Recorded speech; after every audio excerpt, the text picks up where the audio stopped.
Hey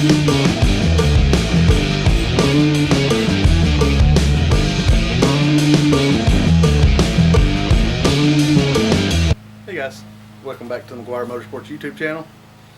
We're out here tonight behind the shop. We're working on the 94 Chevrolet project. That's a day I'm really excited about. We're finally going to start slamming this thing. We're going to go ahead, this will be probably part one of two.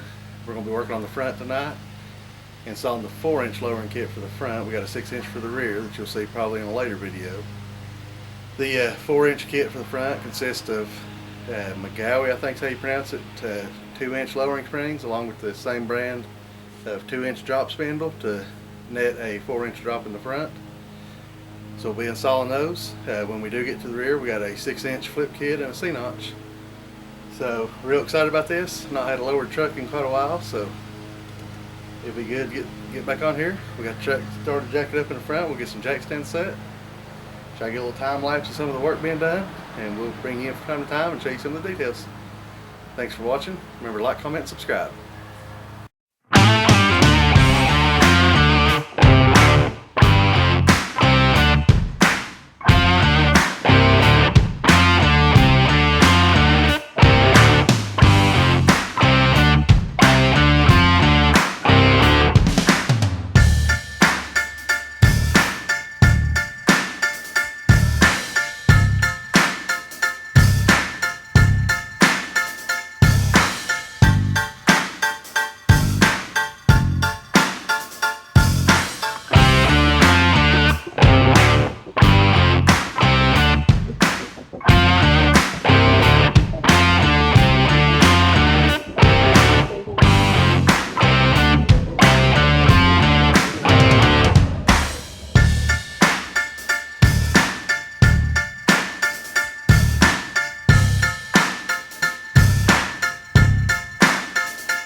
Alright guys, so as you can tell, it's a new day here.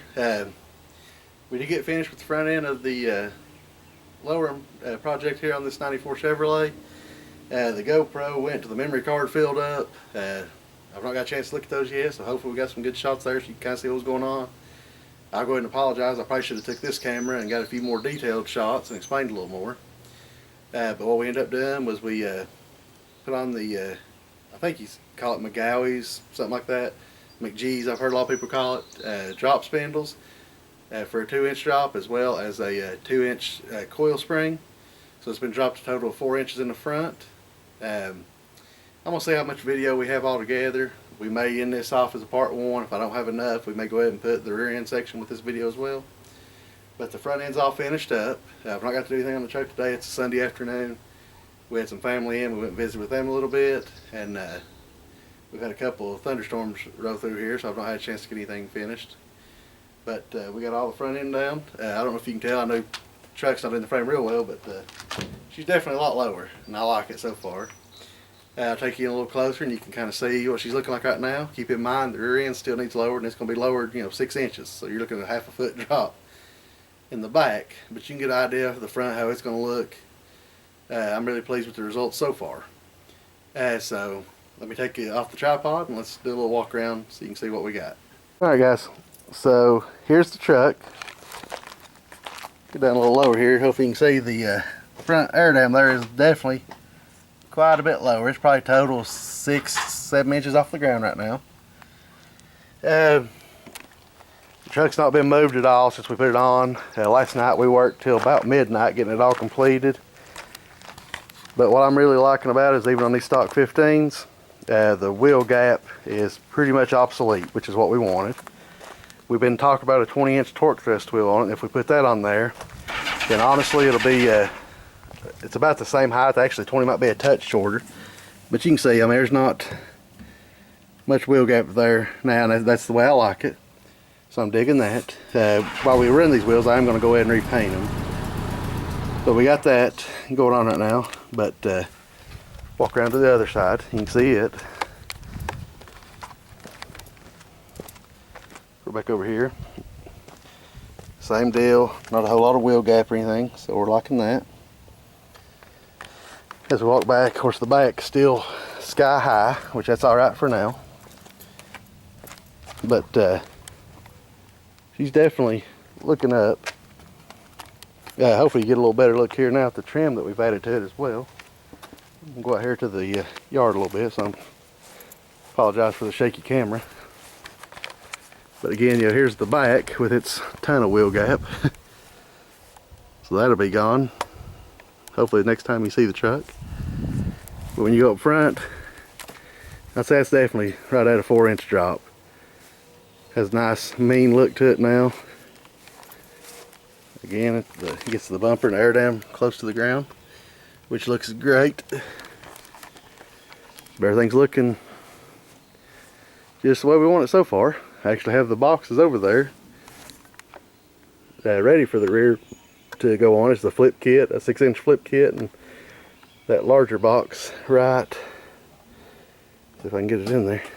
Yeah, right there, larger box, that's the C-notch. The smaller box here beside it, that's the flip kit. Again, that trim, hopefully you can see it a little better. I know when we finished it up, it's sort of right at the edge of dark. We put new wheelhouse trim on it. The old was like the stick-on plastic stuff, and the chrome would flaked all off of it.